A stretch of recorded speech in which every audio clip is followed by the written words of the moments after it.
let's talk about a silent crisis that's unfolding in classrooms and on campuses everywhere.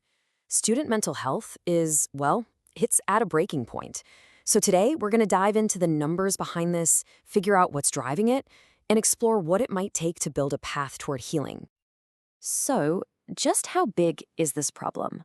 Well, a UNICEF report puts a pretty startling figure on the table. 1 in 7 young people in India is dealing with poor mental health. And let's be clear, this isn't some small fringe issue.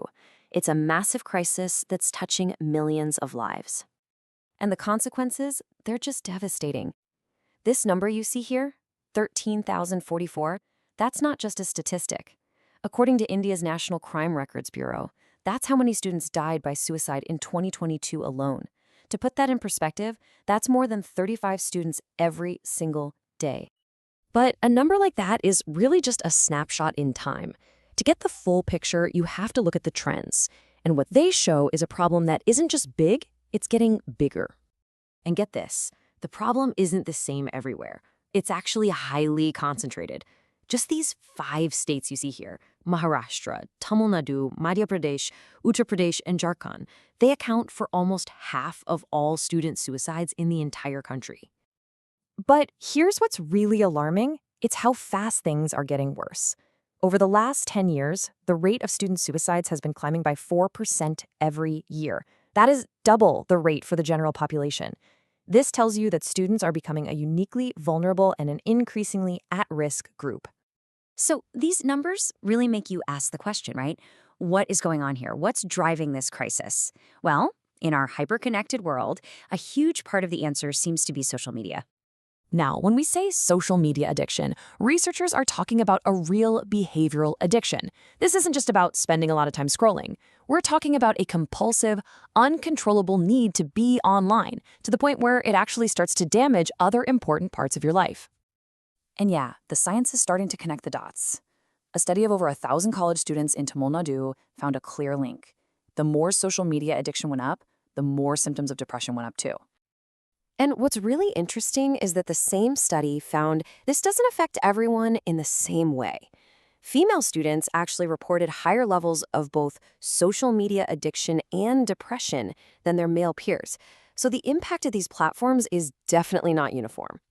Okay, so if we know there's a link between social media and depression, we have to ask why. And to do that, we got to look under the hood at the technology itself. Because this isn't just about how people behave, it's about how these platforms are deliberately designed to hijack our brains. Here's the thing you absolutely have to understand. Your social media feed is not neutral. It's run by these super sophisticated AI algorithms that have one goal and one goal only. Keep your eyes on the screen as long as possible so they can make more money. Your well-being? That's not really part of the equation. And the way they do it is by tapping right into our brain's reward system. It's a powerful dopamine loop. The endless feed creates desire. You start seeking that little hit of reward, a like, a comment, and then the notifications pop up, reinforcing the urge to come back for more. It's a cycle that looks a whole lot like other kinds of addiction. And this isn't just in your head, it's physiological. Research is showing that internet addiction can physically change key areas of the brain, the parts that control our decision-making, our emotions, our impulses. The very tools young people need to navigate the world are literally being rewired. I saw this quote in a Newsweek article, and it really nails it. The argument is, look, if the platforms themselves are addictive, the AI that optimizes them supercharges that addiction. It makes them even more potent and, frankly, more dangerous. Okay, so that's a lot, and it's pretty bleak. So the question becomes, what do we do about it? How do we start building a real safety net for students who are going through this? Well, the good news is there are roadmaps. India's framework for higher education, for example, offers a really solid plan. It's not about one single fix. It's about creating a whole supportive system, training professors to spot the signs of distress, setting up peer buddy systems, and even promoting physical health as a foundation for mental health.